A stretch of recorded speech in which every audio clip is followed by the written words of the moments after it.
Hi, in this video we'll draw together the Guggenheim Museum in New York City by Frank Lloyd Wright. During the drawing process, we'll cover things like how to start from scratch with a blank page. We'll cover setting up a perspective with two primary vanishing points. We'll talk about how to use the bounding box technique to draw the curved forms.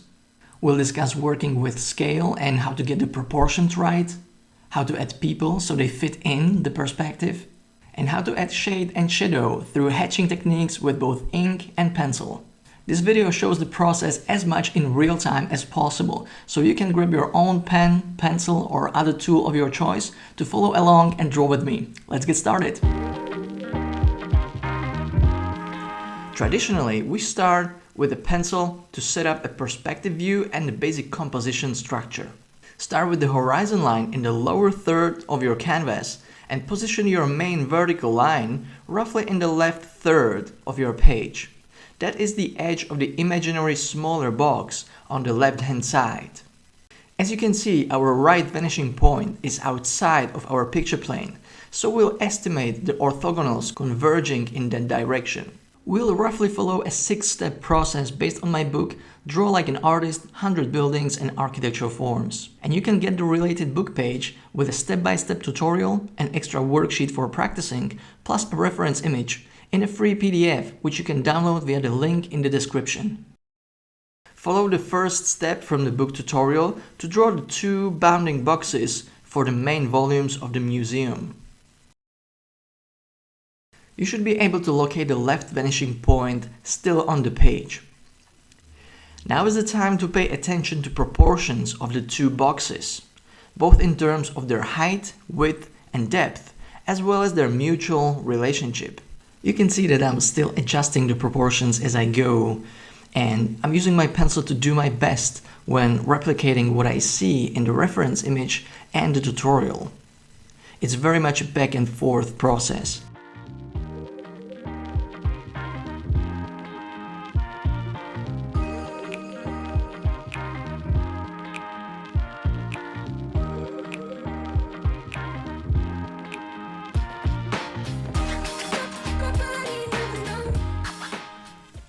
To help anchor the scale of the sketch, I'm drawing a human figure with its head on the horizon line and its feet touching the ground in front of the building. I imagine they are standing on the pedestrian crossing.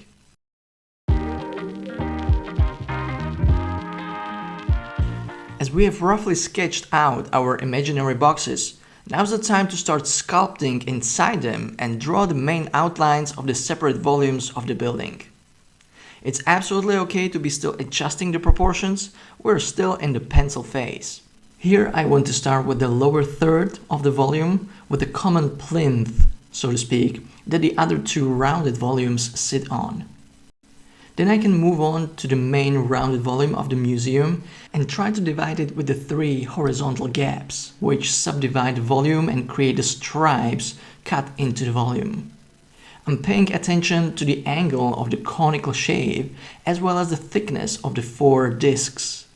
The top one has the biggest thickness and also a straight vertical edge around, while the three layers beneath it are creating the conical shape with an angled edge. You can also see me jump around from one part of the drawing to another, and even though in this case it might be a little unconscious, I was actually taught to be working on all parts of my drawing at the same time. This tip helps me to not get bogged down into just one small part of the drawing while completely ignoring the rest. The sketch gets developed more coherently in this way. And back to the rotunda. Let's try to finish the main outlines of it. Again, I'm using light pencil strokes to find the right curves, still going back and forth between the tutorial image, the reference image, and my own drawing. Since I've already established some guiding lines, including the imaginary boxes, I can now use these guidelines to draw new elements based on their alignment with these established lines. So I'm basically comparing position. I'm double-checking different touch points of the building's parts. I'm using visual measuring to check the proportions and to make sure that I'm still on the right track with everything. Hopefully, this whole process gets easier and easier for you the more we have drawn, because there is more of what we can relate to with the new lines and objects we are adding to our composition. This middle part that I'm drawing right now is a great example of that. I'm using my established perspective grid as well as the bounding boxes and the position of the very top box on the roof to align this new rectangular element. And again, jumping back to the plinth to adjust its shape and curvature. At this point of the refinement, it's all about trusting your eyes to really see what looks the best, what is the best line, what is the best curvature, and go with that. As we have most of the key outlines in place, now it's about filling in the smaller shapes, including this horizontal stripe of windows, details in the entrance area, and connecting all the volumes in the right way they should meet and overlap with each other. Now we can also finish the rotunda and its division into 4 discs, which is something we already started quite at the beginning. So now it's just time to connect this through the middle part to the lower volume on the left hand side. Our drawing starts to look quite decent and definitely recognizable. So before we move into the inking process, let's just add a few more details to the entrance area and also double check whether we're not missing something crucial in our drawing so far. And as the very last step in this pencil phase, let's add a little bit more context and surroundings to the building. We have established our perspective grid, so it should be rather easy to follow our 2 main vanishing points and draw a sidewalk around the building, a street in front of it with a pedestrian crossing, and the adjacent buildings in the back.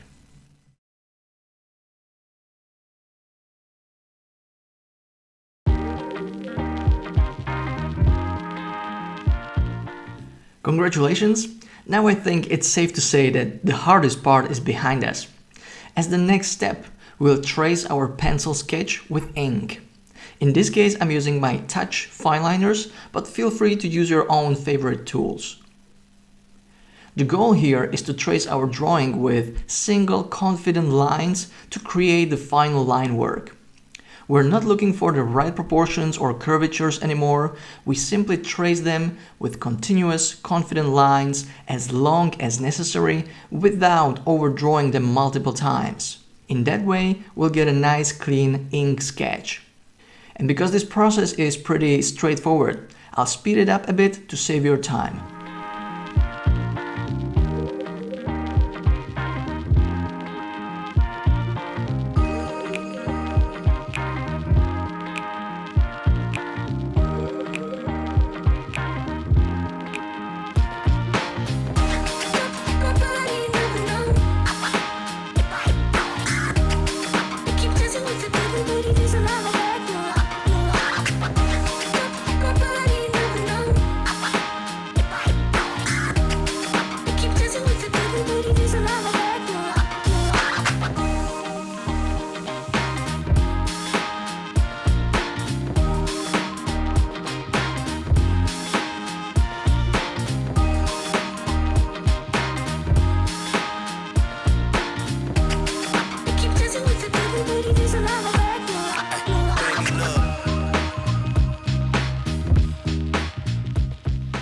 When we are done with tracing our pencil sketch with ink and the ink has dried out, it's safe to take a hard eraser and gently erase the layer of pencil drawing.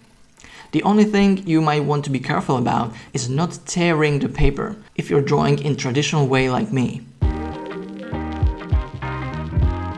To a clean ink line work like this, we want to add more visual interest and information, so we'll be adding textures and shading to add more contrast and plasticity and to support the illusion of 3-dimensional space. You can use simple techniques like hatching, cross-hatching, pointillism, and similar techniques, which I cover in more detail in my beginner's course, to add suggestive textures to the windows, facade, and the surroundings. When you observe how most windows look during a day, they very often seem pretty dark, with bits of reflections here and there.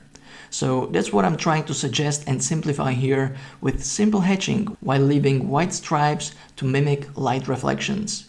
In the reference photo, as well as in the book tutorial, we have the light coming from the top right corner. So we add simple line hatching to the surfaces not directly facing the light source. With boxy objects, defining the surfaces which receive light or not can become quite simple and binary. For the rotunda though, we want to create more of a gradient shading through changing the density of our line hatching. My personal preference is to use vertical hatching on vertical surfaces to help define the objects and make it easier for the viewer to understand the geometry, but feel free to use different directions. You can also see me change the type of lines I'm using from solid to dashed and dotted lines, which become more and more subtle, and this helps to create a shading gradient as the shade is slowly fading away. I'm also adding one more layer of hatching to the most shaded parts to strengthen the effect of shading. Following the same principle, you can add the base layer of shading to all other surfaces not directly facing the light.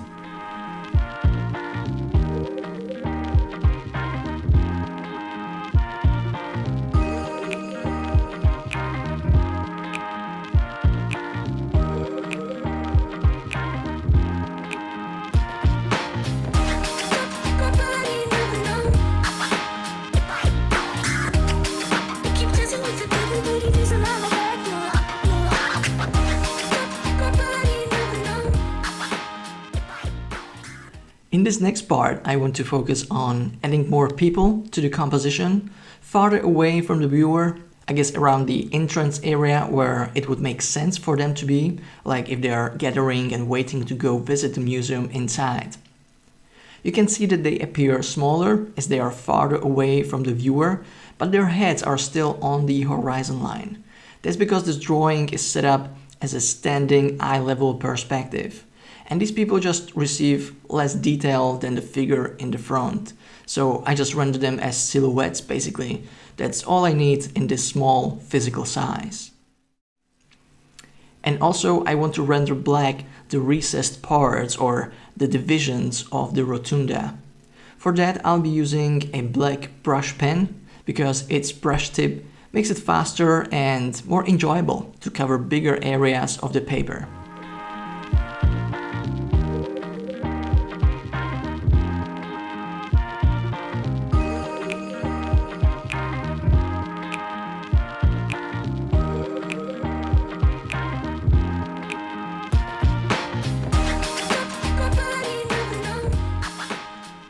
As the very last step, which is optional, I want to add more contrast to the drawing as well as to soften the shading by adding one more layer of pencil.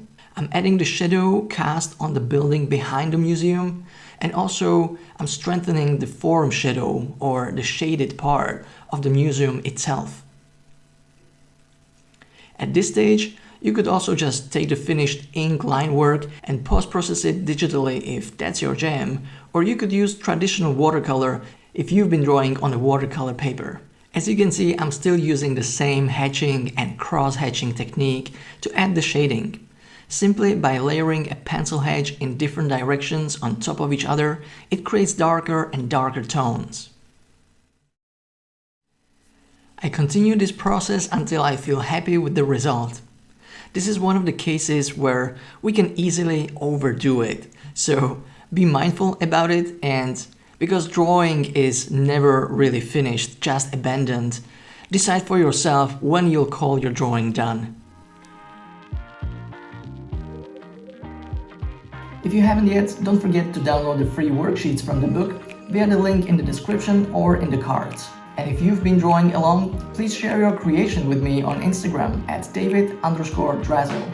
I hope you've enjoyed the video, and if you have, you might want to check out these other useful videos as well. I'll see you in the next one. Cheers for now.